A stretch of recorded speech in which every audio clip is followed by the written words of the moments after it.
Higgs, né? Higgs, isso, Higgs.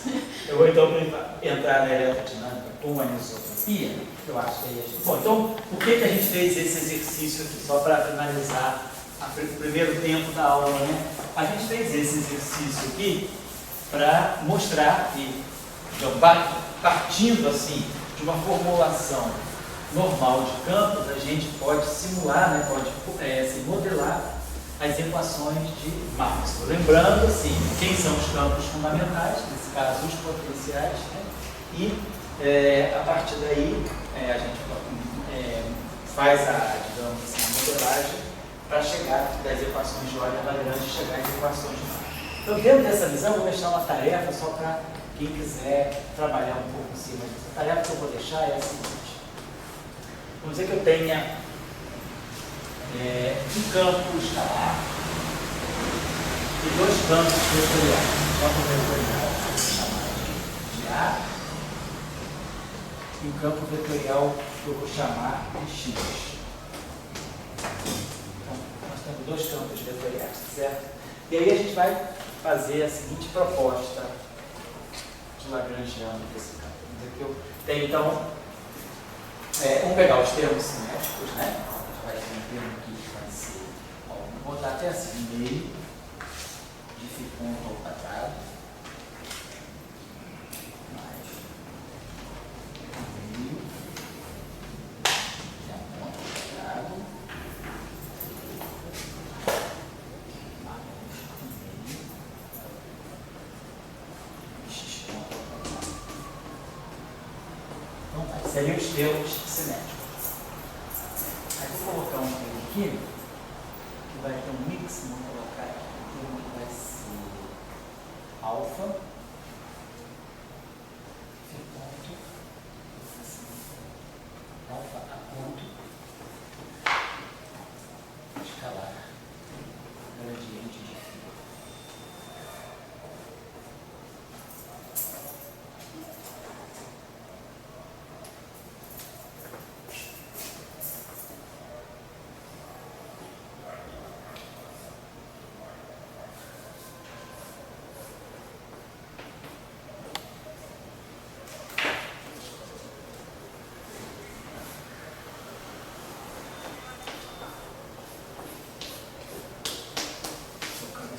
X ponto rotacional de A, tá certo?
Tá certo. Só esse exercício aí para treinar um pouquinho, tá? Então a gente coloca esses três campos estão entrelaçados por aquele lagrangiano, você poder trabalhar relações de dispersão, no caso do campo livre, verificar se tem modos longitudinais de propagação, e depois calcular o campo. Na verdade, esses campos estão todos acoplados, vocês veem que esses termos aqui são diagonais.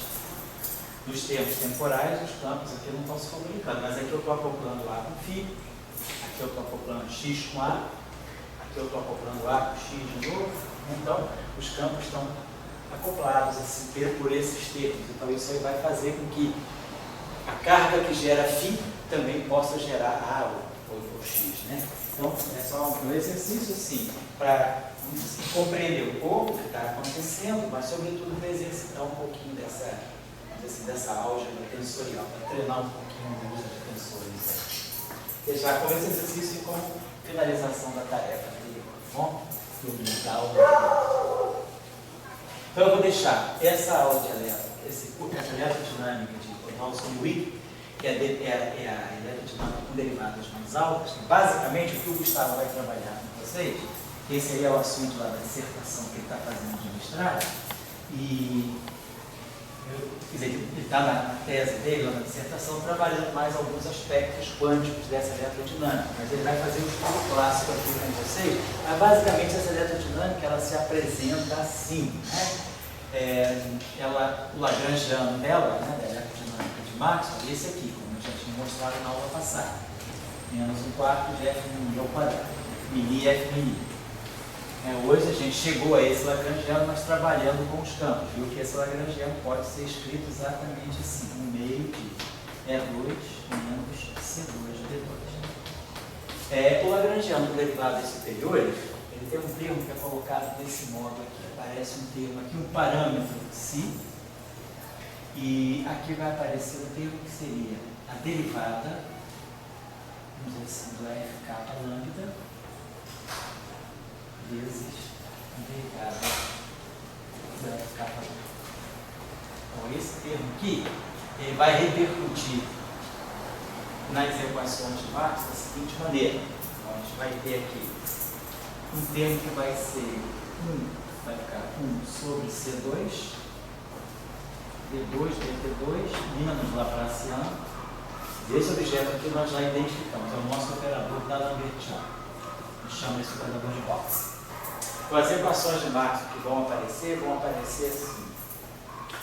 1 mais psi da Lambertiano, divergência de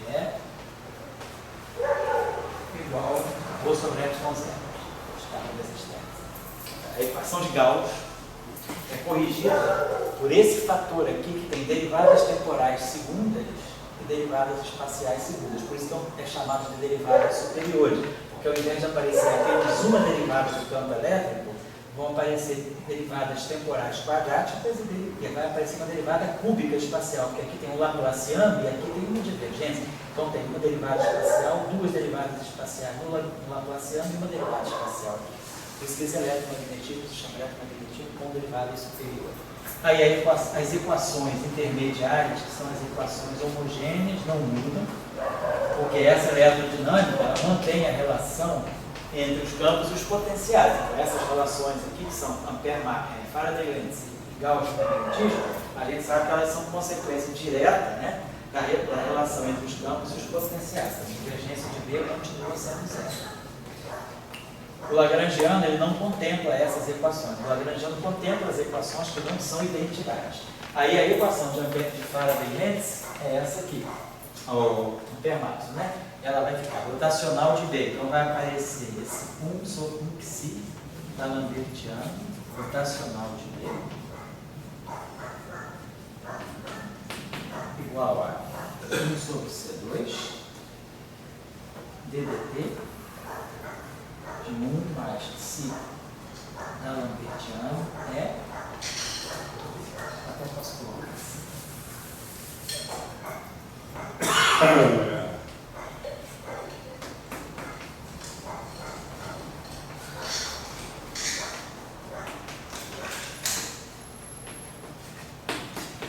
Então são as equações, tá? Como vocês podem observar, a equação de continuidade continua válida, ddt de ρ mais, mais divergência de zero, correu, o que a gente fala? Esse psi é aquele de próprio ou é o... não, é um parâmetro diferente. Esse é outro parâmetro, isso é um outro parâmetro dele.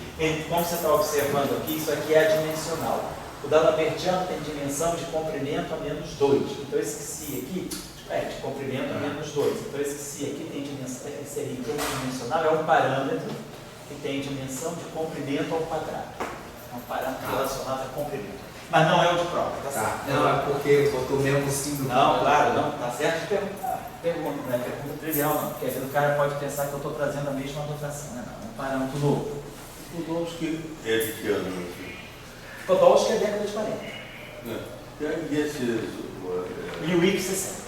Final dos anos 60. Como é que está a situação? Teve algum revival disso? Assim, como ficou? Teve algum revival aí, digamos, porque a ideia de derivadas superiores, né? O revival que veio um pouco assim. Na gravitação, se tentou muito introduzir essas derivadas superiores para resolver um dos problemas tradicionais da gravitação quântica, que é a renormalizabilidade. E trouxeram mesmo. Aí, como você que quer entender o problema, o jogo das derivadas superiores na gravitação. Isso que era nos 90? Não, derivadas superiores na gravitação é década de 70. 74, antes um pouquinho da supergravidade, 73, 74, sobretudo na Inglaterra. O pessoal do Imperial College, do King's College, esse o pessoal do Salon também, Salon Strategy, e na Inglaterra o Peter Webb, Stelly,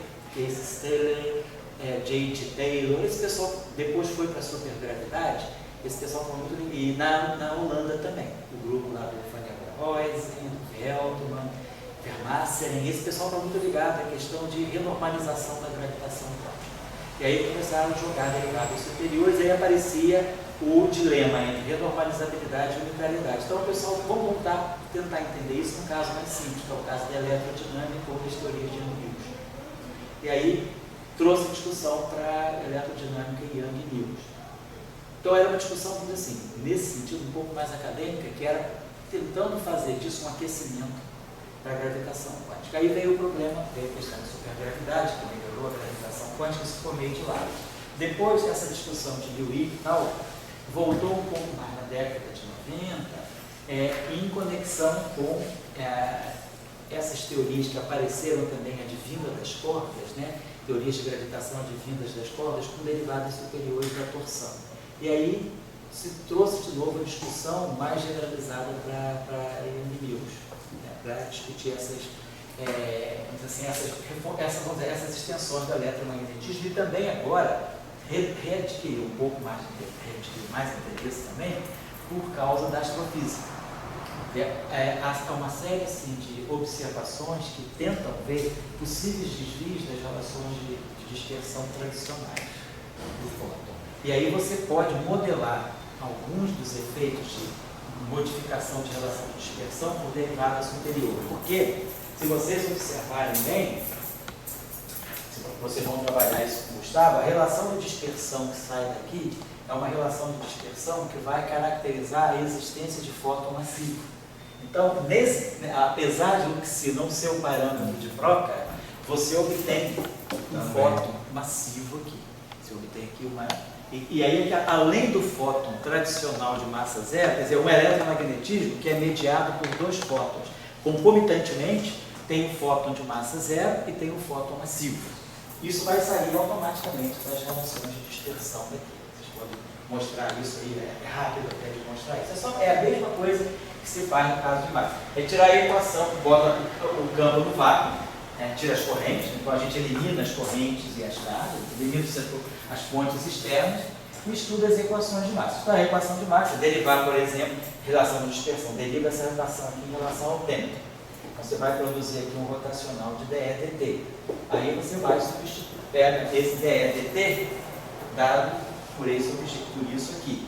Então, substituindo essa equação aqui, a gente chega a uma equação de onda que é desse tipo aqui. Vocês vão, deixa eu apagar aqui, vocês acabam mostrando. E aí o Gustavo vai trabalhar esses detalhes com vocês, né? Mas aí acaba se mostrando. Quando vai ser isso? Vai ser dia 6 de maio. Essa aula do Gustavo eu vou deixar para o dia 6 de maio. Que é uma sexta-feira, é aula normal. Aí, em vez de ser você, vai ser o Gustavo. Vai ser o Gustavo, porque isso aqui é o assunto da tese dele, então ele pode falar isso até com as propriedades aqui. Tá? Então aqui você vai ter uma relação de dispersão que ficaria no seguinte modo. Ômega 2 sobre C2 menos Laplaciano ao quadrado mais Ψ, novamente 2, né? E aqui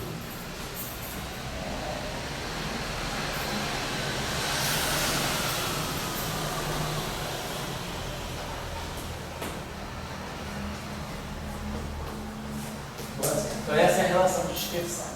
Então, vocês estão observando, essa relação é quártica na frequência, né? Ela é uma relação assim, ó, ômega 2 sobre C2 menos K2.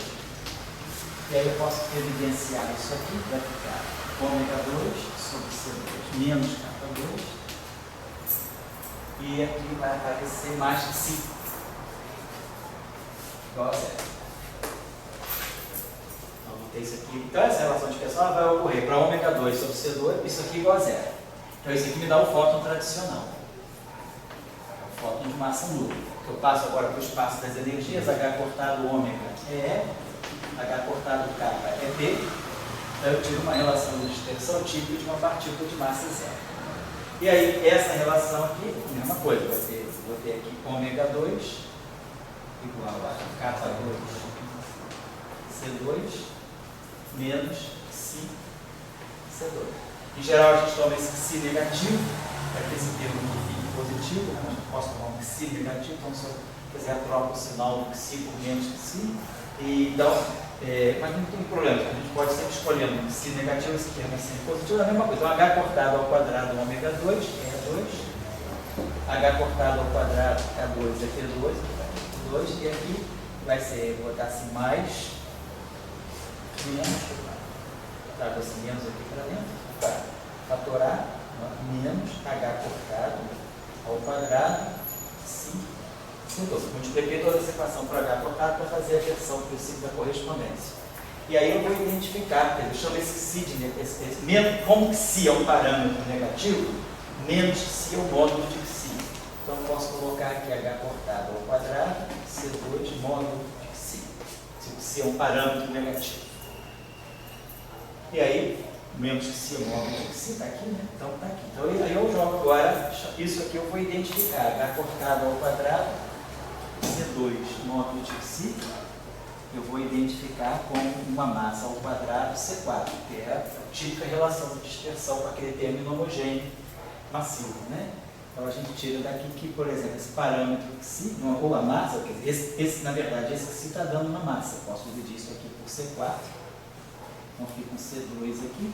Então é como se essa partícula agora fosse massiva, né? Então eu posso botar, assim, né? A partícula é massiva, com a relação entre H cortado, C e módulo de Xi, sim, essa massa. Então, esse Xi, na verdade, também está medindo o efeito de um fóton massivo. Então, nós temos concomitantemente o fóton tradicional e um fóton massivo. Então, o efeito daquele termo de derivada superior, né, que apareceu lá na densidade de Lagrangiano, o papel desse termo aqui é gerar massa por fóton. E apesar, eu não perdi a simetria de calibre, porque todas as equações de massa se mantêm em termos de A e B. O φ e o A não aparecem, diferentemente do caso de Proctor, onde aparece o φ e o A que quebram a simetria de calibre. Aqui não. Então você introduz massa. Então é uma outra maneira também de você trazer um fóton massivo com esse. Agora, essa Gustavo vai explicar para vocês. Existem alguns problemas de interpretação aqui. E pode acontecer desse fóton massivo ele se comportar do ponto de vista da teoria quântica, quando você vai olhar a eletrodinâmica como uma eletrodinâmica quantizada, né, pode se comportar como uma partícula não física, no sentido de que ela é descrita por uma função de onda cuja norma ao quadrado é negativa. Então isso aparece, isso pode ser um problema sério das teorias de campos. Quando você tem uma teoria de campos, e a partir dessa teoria de campos,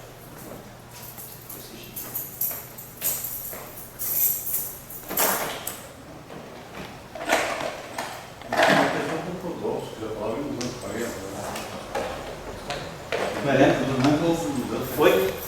Não. A mensalidade sempre foi isolada, né? Só porque quando o Podolsky fez as coisas, ele fez as coisas muito classicamente.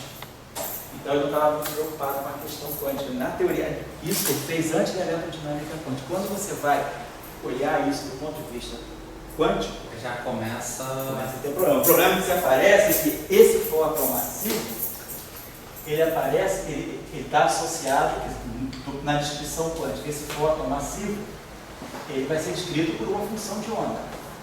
E essa função de onda, ela pode apresentar norma ao quadrado negativa a partir de um certo regime de energia. Então isso significa que é uma partícula que tem a função de onda ao quadrado, o módulo dela, a gente sempre escreve que isso tem uma interpretação probabilística. Isso não pode ser uma grandeza negativa. Isso aqui é uma densidade de probabilidade, módulo de Psi. O Psi é complexo, mas o módulo de Psi é real. Então o quadrado dessa grandeza deveria ser nunca negativo. vai ser maior ou igual a zero. Se não nulo, isso aqui deveria ser sempre maior que zero, nada negativo. E isso aqui, então, é interpretado como um tipo de partícula que nós chamamos de partícula fantasma, que são chamados ghosts. Então, essa formulação, ela pode apresentar ghosts, ou seja, existe um regime de energia a partir do qual você pode estar excitando partículas não físicas no espectro. Esse é o problema de como lidar com essa descrição. Então, o Gustavo vai poder descrever um pouquinho, mas para a gente aqui vai querer mais usar a descrição clássica, calcular o potencial. Como fica o potencial coulombiano agora? Já que tem um fóton massivo, o quanto a interação eletromagnética ela é blindada pela presença de um fóton massivo, porque se a partícula trocada tem massa, a interação cai rapidamente com a distância, já não é mais coulombiana de longa distância, né? Interações massivas, né, são sempre caracterizadas por aquele fator de Cal, algo desse tipo, assim, um potencial que tem um alcance na faixa de 1/5, que é a massa, na verdade. Então, essas interações são interações muito mais atenuadas do que a interação coulombiana, que custa mais a cair. Então, há uma blindagem da interação devido a esse termo. Mas só, do ponto de vista clássico, vocês podem estudar o tensor de energia momento, estudar como é que fica o vetor de ponte, como é que fica a pressão de radiação nesse caso, mas do ponto de vista quântico essa teoria tem problemas que têm que ser interpretados, ela tem que ser usada com uma certa cautela. Mas eu digamos, por exemplo, eu pergunto que essas coisas da não linearidade dela, etc., é uma coisa onde já há muitos anos. Não, nem ser mas houve algum revival em relação a isso? Ou continua Não, eu acho que o revival que tem em relação a isso, olha, é como dar sentido fenomenológico a essa eletrodinâmica no regime de baixas energias. Eu acho que a questão é até que ponto você pode confiar nessa eletrodinâmica como uma boa descrição. Em que situações físicas também isso se aplica? Por exemplo, já vou lá, física, sei lá, de repente ligada a raios gama ultraenergéticos, aonde é que você pode ver uma aplicação disso? Ou de algum material, por exemplo? Pois não? Mas qual foi a motivação de incluir aquele... Oi? Qual a motivação inicial de colocar esse termo extra na unidade? A motivação inicial sempre houve uma discussão grande de como você pode blindar a interação eletromagnética. Você teve uma aula passada que a gente falou da eletrodinâmica de Proca? Não tem problema. Você vai ver no vídeo, você já sabe isso aí também. A questão no regime supercondutor, a interação eletromagnética ela já não é mais de longo alcance, ela é blindada. O campo magnético cai muito rapidamente, ele é expulso do supercondutor, e o campo elétrico também. Então você tem uma blindagem eletromagnética que faz com que a interação eletromagnética ela decaia muito rapidamente com a distância, ela sai do regime coulombiano.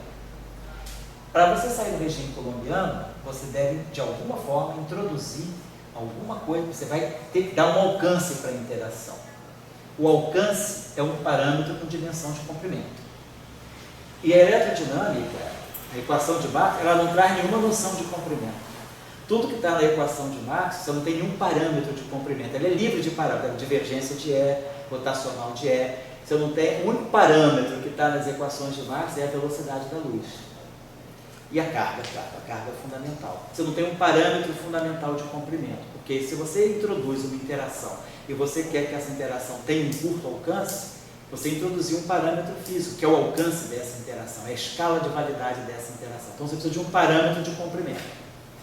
E aí, comprimento, do ponto de vista da mecânica quântica, está ligado a um comprimento de onda de Compton. Se você tem uma partícula com massa m, a toda partícula massiva você pode introduzir um parâmetro típico, intrínseco a essa partícula, que é o seu comprimento de Compton. Comprimento de onda de Compton. Você tem a velocidade da luz, a constante de Planck, são duas constantes fundamentais. Então, você tem aqui a massa. Cada partícula tem o seu comprimento de onda de Compton. Então, se você introduz um comprimento típico na interação, que vai marcar a escala da interação, o domínio de validade da interação, você associa esse comprimento de onda de Compton ao alcance da interação. E esse alcance aqui, por sua vez, vai estar ligado a uma massa. Então, basicamente, o que você precisa é construir uma descrição do eletromagnetismo que te leve a um fóton massivo. Que você mude a tua relação de dispersão, então você não quer mais trabalhar com um fóton de massa zero. Partícula massiva. Partícula de massa zero. Relação de relatividade especial, né? Partícula de massa zero. Então, essa equação aqui, em termos de frequência, é H cortado ômega, TH cortado kappa. Então, isso aqui é a relação de dispersão de um fóton normal. Se você tiver uma partícula massiva,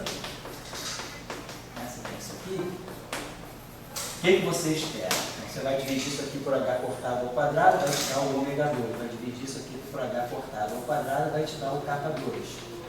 E vai dividir isso aqui por H cortado ao quadrado, isso aqui vai ficar justamente MC.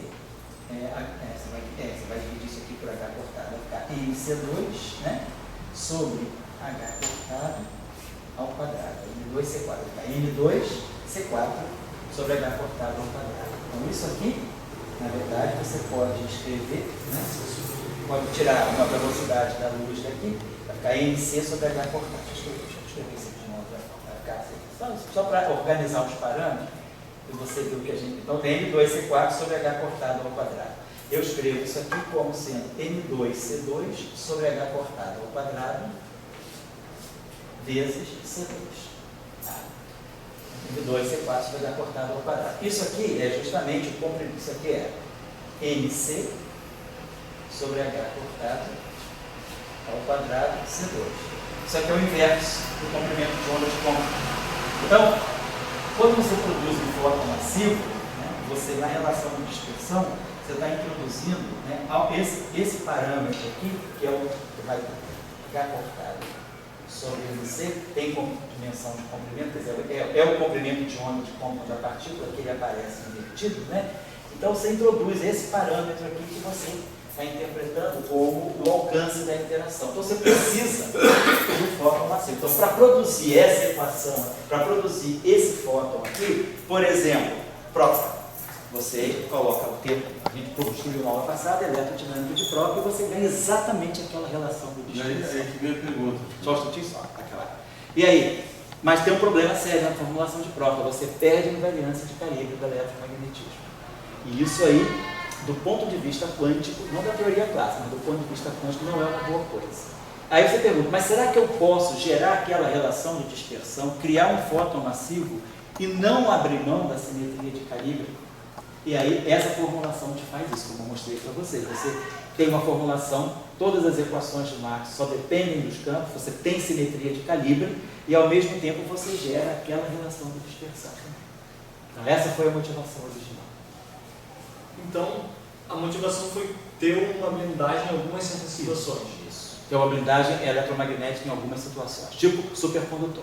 A pergunta é, como é que eu pego essa teoria e tento fazer cair no limite para não ter a blindagem na... Para ter o máximo normal. Isso. Por exemplo, aqui, você, como eu mostrei aqui naquela relação de dispersão, você tem dois fótons contemporâneos. Você tem um fóton de massa zero e o outro ramo da relação de dispersão era esse aqui, que te dá K2C2, né? Mais acho que era C2. Então você tinha duas relações de dispersão. Então, ao mesmo tempo que você tem o fóton, a relação de o potencial que tem longo alcance, você tem um potencial de curto alcance. E o que você faz é, quando você vai calcular o potencial colombiano, você vai ver que o teu potencial colombiano ele vai aparecer com dois padrões. Vai aparecer assim, algo do tipo alfa sobre R mais um beta exponencial de menos que R sobre R. Então, se você trabalha numa região em que esse parâmetro aqui é muito pequeno, ou seja, alfa é muito menor do que beta, esse potencial aqui domina, e aí você tem uma blindagem significativa. Então você tem que, a teoria te dá parâmetros com os quais você tem que jogar para ver qual situação você pode reproduzir, ou o limite colombiano. Mas esses parâmetros não seriam constantes no caso? Não, são parâmetros ajustáveis, são constantes que você ajusta ao experimento. É o parâmetro de um modelo. Você tem um modelo com certos parâmetros, eu quero reproduzir por exemplo, o efeito Meissner no supercondutor. Então, como é que eu posso relacionar esses parâmetros para que eu tenha o efeito Meissner? Quanto alfa tem que ser menor do que beta, por exemplo? Sim, mas aí ele não vai recair. Eu não vou ter uma Lagrangiana geral para pegar os dois casos. Você está construindo uma que vai ser só por. Não, o teu Lagrangiano é geral, ele pega os dois casos. É aquele caso, o Lagrangiano que o Gustavo vai mostrar para vocês, esse aqui. É o Lagrangiano que unifica tudo. Esse Lagrangiano aqui, isso aqui é puro máximo, que é onde sai, né? E esse termo novo aqui. Coloca assim, né? Vou colocar assim, dmi F capa lambda, dmi F capa. Então esse termo aqui é o termo novo. É esse termo aqui que vai fazer a alteração do problema. Esse termo aqui é puramente coulombiano. Esse termo aqui é que traz o regime não coulombiano. Então você tem uma descrição unificada. Agora você pode acertar aquele parâmetro psi para você ficar mais de um lado ou do outro lado. A descrição é unificada no sentido de que você tem um Lagrangiano único. Quando você calcula o potencial a partir daquele Lagrangiano lá, vão aparecer constantes ligadas à densidade de carga ou a corrente que você estiver colocando. Então você pode manipular com os parâmetros do teu sistema para ter uma situação ou outra, mas a descrição é unificada. Tudo sai daquele Lagrangiano. Aí você vai apenas brincar com os parâmetros, tá certo? Então, essa foi uma motivação. Mas a minha pergunta é o seguinte, se a tua motivação do sair principal é botar um fóton massa. A primeira motivação é essa. Agora, por exemplo, você na aula passada você escreveu F', Sim. e botou mais uma Lagrangiana com Higgs. Não, a gente trabalhou com e Higgs. resolvia aquilo. Se o Higgs é o grande que existe aí, por que essa não botou uma Lagrangiana no fóton, que é normal, Max normal, né? Mas essa do Higgs da aula passada, deu fóton. Pois é, essa é a visão mais contemporânea. Você, por exemplo, na supercondutividade, o modelo de Ginzburg-Landau justamente faz isso.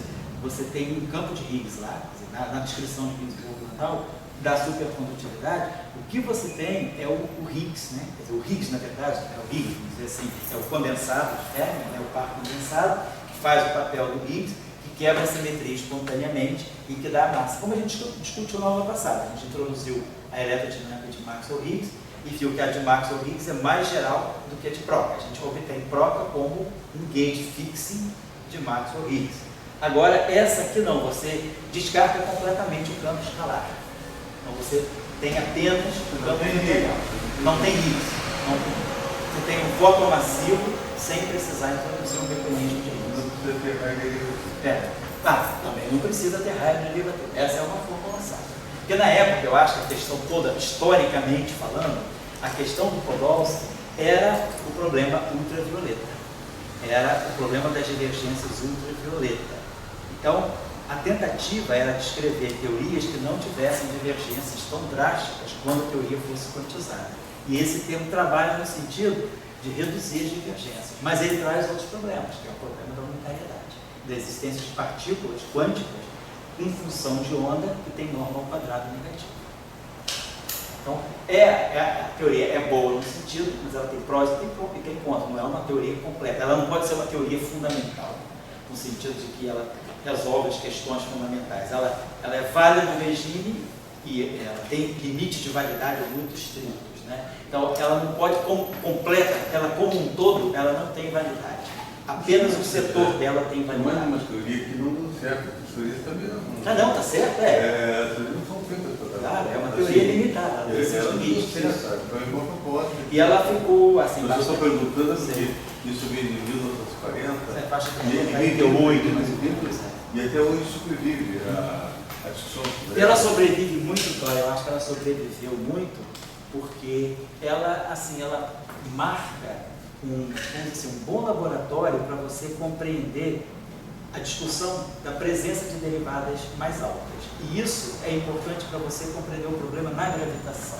Porque por muito tempo se pensou que a única solução da gravitação quântica fosse uma solução desse tipo, introduzir termos de mais altas derivadas para diminuir a divergência ultravioleta da gravitação quântica. Então, Podolsky é um bom exemplo nesse sentido. Também na década de 60, Lee e Wick, né, eles usaram eles queriam também, na década de 60, qual era a discussão? Era a presença de massa nas teorias de Young-Mills. Então, quando Newigk retoma Podolsky, eles retomam Podolsky no limite não abeliano, no regime não abeliano. O livro do Lee. O Lee do Liano, o Lee Pedili, o Lee do Prêmio Nobel Liano, o Pedili da violação de paridade. O Lee e o Giancarlo Wick, de Roma. Então, eles fazem essa formulação, que é a extensão de Podolsky para as teorias de Young-Mills. Podolsky é puramente abeliano, é Maxwell. Aí eles pegam a formulação de Podolsky e trazem para Young-Mills. E aí fazem essa formulação de Newigk, que eles tentaram construir um modelo padrão sem o mecanismo de Higgs. A massa vem através dessas derivadas superiores, do fóton massivo. Então, você gera massa por efeito de derivada mais alta, e aí você, na época, era uma questão, bóson de Higgs é arbitrário, é uma boa, não é uma boa ter bóson de Higgs, então você pode evitar o Higgs às custas de derivadas superiores, mas aí acontece de novo o problema da não uniformidade. Tá? É uma questão, sabe aquela coisa que você tem que lidar com uma teoria, né, que é, vamos dizer assim, é como se fosse uma jarra cheia de água, e você tem que andar com ela até a borda sem derramar uma gota. Então é aquela teoria que você tem que se equilibrar o tempo todo. Eu acho que é isso que o Gustavo está estudando. Aonde é que você pode caminhar com mais segurança no modelo e aonde é que o modelo apresenta aqueles problemas sérios. Né? Então, essa é uma discussão que é muito do dia, porque pode ser que haja um regime na astrofísica onde você possa aplicar algum tipo de relação de dispersão desse tipo. É uma coisa assim aberta. Né? Então eu vou deixar essa aula para o Gustavo. E aí, por exemplo, nesse dia, o Gustavo pode fazer o primeiro tempo, tá? E você, Dória, pode entrar no segundo tempo falando sobre essa discussão que você traz sempre aí, de fóton massivo. Uma outra formulação de fóton massivo, tá? Vou deixar aqui. Deixa eu começar a encaminhar a discussão aqui para a gente fechar a aula. Já só vou encaminhar a discussão para mim sobre então, o que eu quero dizer com isso? Vamos supor que nós tenhamos um espaço-tempo no qual existe uma direção privilegiada. Então, está lidando agora, tem um espaço-tempo, existe um vetor, que eu também sempre uso a mesma letra, falta de criatividade, tá? Eu vou pegar a mesma letra grega agora, o xi, e colocar, vamos dizer que existe um vetor constante, que marca uma direção privilegiada no espaço. Então, tem esse vetor constante, e a pergunta é, como é que eu faço para acoplar as equações de Maxwell a esse vetor? Quando a gente escreve as equações de Maxwell, a gente supõe que o espaço-tempo seja isotrópico. O espaço é o mesmo em todas as direções, nós escrevemos as equações de Maxwell lá, sem nenhuma preferência de direção. Mas se eu tiver um espaço, por exemplo, onde exista um vetor constante, um campo vetorial constante, não é um campo, vamos dizer, um background, é um fundo. Esse campo não é um campo no sentido de que ele se propaga, ele tem uma dinâmica. Uma coisa, imagina que vocês peguem, por exemplo, um super solenoide. No interior do solenoide, nós temos um campo magnético uniforme, constante, e eu coloco a minha física ali dentro. Eu quero estudar a minha física em presença de um supercampo magnético externo uniforme. Boto um laser ali dentro. Como é que o laser vai se propagar se já tem um campo magnético ali? É o vácuo. Mas a presença de um campo magnético externo forte, que não é o campo magnético do laser que está vibrando, como é que esse campo magnético que está permeando todo o espaço no interior vai interferir com a propagação do laser?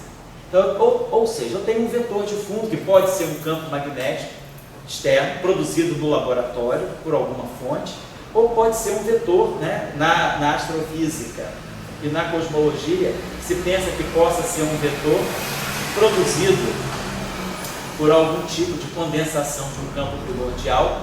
Nas teorias de cordas também, se a gente imaginar que a teoria de cordas é a teoria fundamental, existem campos na teoria de cordas que podem aparecer para nós no regime de mais baixas energias como campos fixos no espaço. Direções, o espaço, né? O princípio cosmológico diz que o espaço-tempo é homogêneo isotrópico. Sabe que isso não é verdade, só é verdade em largas escalas. Então a pergunta é, se existir uma anisotropia no espaço, como é que a anisotropia pode afetar as equações de Maxwell? Então a gente vai acoplar as equações de Maxwell, você vai jogar as equações de Maxwell no meio em que haja uma direção privilegiada. E as equações de Maxwell de que então existe esse vetor de fundo, a gente chama esse vetor aqui, vetor de fundo, vetor de background, né? Vetor de fundo. Vamos colocar esse vetor de fundo, em princípio vamos deixar ele aberto, depois a gente vê que condições ele pode satisfazer. As equações podem ser colocadas desse modo. Eu vou ter aqui a divergência do campo E. E agora, qual vai ser o papel desse fundo? Esse fundo vai trazer o campo magnético para a equação de Gauss. Eu vou ter aqui um termo que vai ser esse vetor, ele se acopla com o campo magnético aqui. Isso aqui dá para nós o ρ sobre ε0. As outras equações de Maxwell são as equações que a gente chama de homogêneas. Essas equações aqui não mudam. Variantes e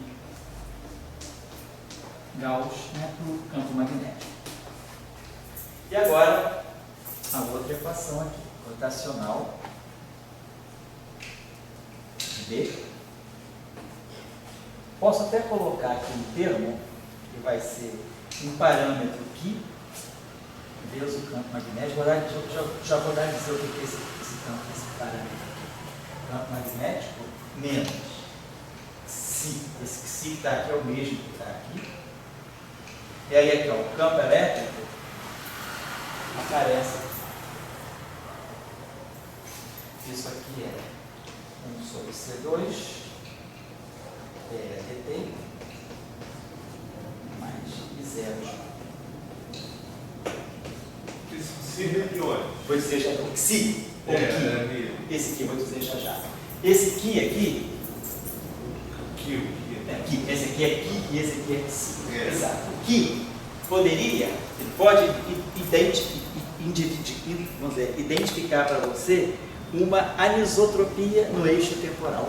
Tá. Então você pode ter uma anisotropia no espaço e uma anisotropia no tempo. Então, alguém me chamou? Eu. Pois não? Desculpa. Tem alguma coisa estranha nessa equação que você colocou. Ela tem um caráter inteiro vetorial, mas tem um termo Aonde? escalar. Aqui eu errei. Aqui vetorial. Obrigado. Está corrigido. Está errado sim. Aqui é produto vetorial. Está errado. Corrijo. Tá? Obrigado. Obrigado pela correção. É rotacional de B, que vetor é. Obrigado. E aqui está tudo certo. É produto escalar. Obrigado. Então, essa equação, ela, no regime mais simples, posso colocar o Ki igual a zero. Poderia não ser, mas posso colocar. Mas vamos dizer que eu coloco aqui, primeiro caso, Ki igual a zero. Vamos trabalhar só com a anisotropia espacial. Então, essa equação aqui vai me dar um tipo de relação de dispersão. Eu vou agora olhar as equações de no vácuo, por exemplo. O que você está observando aqui de interessante é o seguinte: se eu pegar o regime estático, dt zero, vamos dizer, eu tenha uma carga apenas. Essa carga está ligada aqui, ó, a esse campo magnético. Quando eu tenho rotacional de B e aqui eu tenho se vamos dizer que dt zero, regime estático, não tem a corrente. O fato de eu ter um campo elétrico, eu não posso, por exemplo, o rotacional de B não é zero. Então o campo magnético não pode ser zero. Se o campo elétrico dessa carga não é zero, eu teria aqui o rotacional de B. Se o campo magnético for zero, eu teria que vetor E igual a zero. Aqui não é zero e o E não é zero, porque eu tenho uma carga girando no campo. Então, o fato de eu botar uma carga no espaço induz um campo magnetostático. Se o limite é estático, não tem dB/dt, não tem dE/dt e não tem corrente. Tenho apenas a eletrostática e a magnetostática. Mas então, a presença de um campo elétrico gerado por uma carga necessariamente induz o rotacional do campo magnético. O campo magnético é nulo e aí também funciona como fonte do campo elétrico. Então, tem a fonte que é a carga e tem o campo magnético. As equações ficam mais. Né? Então, o fato de eu ter uma anisotropia espacial, né? O fato de eu ter a carga aqui e ter uma anisotropia espacial, é como, né, se... Por que aparece um campo magnético? É porque, basicamente, essa carga e esse vetor vão fazer um papel de um momento de polo magnético. Então, é razoável que apareça realmente um campo magnético induzido por essa carga, por esse vetor, e esse campo magnético vai contribuir para o campo elétrico. Então, essa é a eletrodinâmica com anisotropia. vamos trabalhar na próxima aula e vamos trabalhar isso com vocês. A gente vai mostrar várias coisas aí. Quais são as condições que esse vetor tem que satisfazer para que a gente não abra mão da conservação da carga, para não perder a simetria de Canida. Então, a simetria de Canida a gente vai ver que é importante manter, então esse vetor aqui vai ter que satisfazer uma certa condição. E as relações de dispersão que vão aparecer são muito interessantes. Então, vai aparecer uma relação de dispersão que vai ser desse tipo assim: ômega 2 sobre C2 menos K2 ao quadrado, mais Xi ao quadrado, ômega 2 sobre C2 menos K2. Aqui vai aparecer o termo menos Xi escalar kappa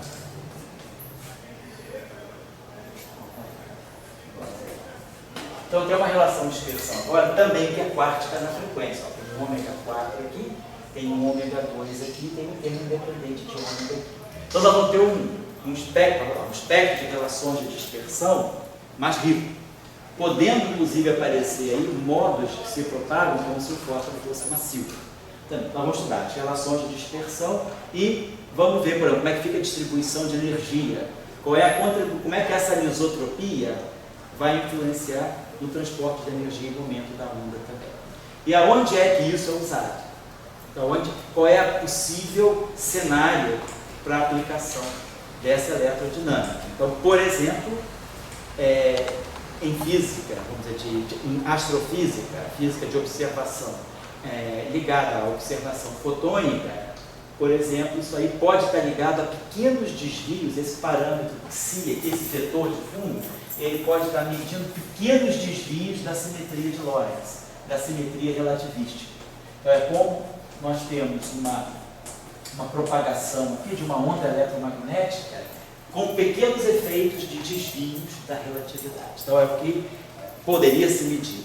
Outra situação também é a introdução, quer dizer, a aplicação dessa equação, por exemplo, em sistemas da matéria condensada, em meios com anisotropia. Então, tem várias coisas que podem ser estudadas, né, no âmbito dessa eletrodinâmica aí. E uma das coisas que vem sendo mais usadas hoje, ela tem sido muito deslocada para o campo da astrofísica. Então, o estudo de radiação cósmica de fundo, né, o background de micro-ondas de fundo, tem dado bastante vínculos sobre esse parâmetro. Essas equações se conformam à anisotropia que se observou na radiação cósmica de fundo. Essa anisotropia foi revelada aí pelos telescópios espaciais, né? Eu acho que o próprio WMAP já mostrou que há uma pequena anisotropia na radiação cósmica de fundo. Então, essa anisotropia ela pode apresentar na equação de Maxwell dessa forma, e ela influencia então na propagação dos fótons. Então, é um ambiente interessante, um cenário interessante para se estudar essa eletrodinâmica. Pois não? Agora, eu fiquei um pouquinho preocupado com quando você introduz esse vetor. Ele entra, eu poderia, tendo essa direção da anisotropia, eu posso definir a mesma direção por vários vetores de modo diferente. Sim. Como é que eu defino para colocar ele aí? Porque eu poderia, a princípio, colocar vetores de módulos diferentes. De modo diferente, que sentido? De módulos diferentes. Ah, sim, pois é. Você vai ter que... Esse módulo é um parâmetro. Parâmetro, uma teoria, significa que ele está em aberto. Você vai ter que fixar esse parâmetro em função de alguma física que você mede. Tá? Esse é o conceito de parâmetro. Tem um sistema, tem parâmetro livre, esse parâmetro é um vetor real apenas. Qual é o módulo desse vetor? Está em aberto. Aí você fala, e se eu levar esse problema para a astrofísica e quiser pegar a anisotropia da radiação cósmica de fundo, será que pela anisotropia da radiação cósmica de fundo eu consigo tirar um vínculo sobre o módulo desse parâmetro? A resposta é sim. Então você consegue dizer, se esse problema se adapta a descrever a radiação cósmica de fundo, você tira um vínculo sobre esse parâmetro aqui. Você tira que o módulo desse vetor provavelmente é menor ou da ordem de 10 elevado a menos 12 elétron-volts. Então, você pode ter. Agora, e se você usa uma experiência terrestre, por exemplo? Se você usa, por exemplo, propagação de ondas em cavidades ressonantes, por exemplo, cabos coaxiais, você pode fazer experimentos de física atômica. Por exemplo, a presença desse parâmetro, como é que ela afeta o espectro do átomo de hidrogênio? Se eu agora vou descrever o átomo de hidrogênio, não mais, né, com campo elétrico coulombiano do núcleo, mas esse vetor aqui, esse vetor de fundo, ele vai afetar. Se você tem um núcleo carregado positivamente e você tem um vetor de fundo que pode ser um resíduo no espaço de alguma física mais fundamental, será que o espaço que nós temos é realmente isotrópico ou existe uma anisotropia muito pequena que nós ainda não detectamos, mas que agora, com as experiências eletromagnéticas muito precisas, a gente consegue fazer medidas eletromagnéticas com precisão de uma parte em 10 a 12, você já consiga, quem sabe, medir a existência eventual de uma anisotropia espacial. Então, você coloca isso no átomo de hidrogênio, por exemplo. Qual é o campo elétrico gerado pelo núcleo carregado positivamente, e o elétron do átomo de hidrogênio ele está sujeito a esse potencial, não mais ao potencial coulombiano antigo, mas o potencial onde esse parâmetro aparece.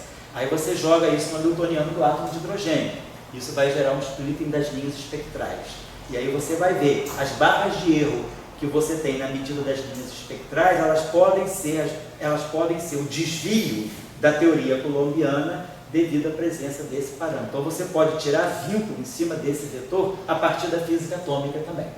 Então tem experimentos na Rússia, né? Tem trabalho, foi mais quem desenvolveu isso mais fortemente foi um grupo russo que estudou o desdobramento dessa anisotropia de fundo nos espectros atômicos. Na Alemanha tem grupos que estudam isso aí, mais ligados à propagação de ondas em meios, né? Ligados à propagação de ondas eletromagnéticas em meios. Na Itália tem grupos que estão mais interessados em ver o papel astrofísico. Nos Estados Unidos, a área líder, vamos dizer assim, o grupo líder dessa área, que a gente chama eletrodinâmica com possíveis violações da simetria de Lorentz, é o grupo lá de Indiana, em Bloomington.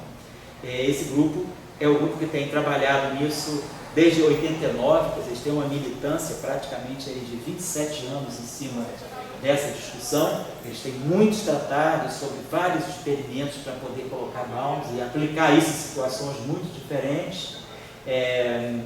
E trabalham sobretudo com experimentos terrestres, né?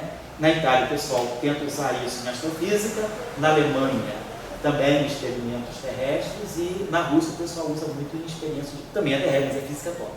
Tenta ver a influência, como é que você pode detectar uma eventual anisotropia espacial ou espaço-temporal que seja nas raias espectrais do Sol.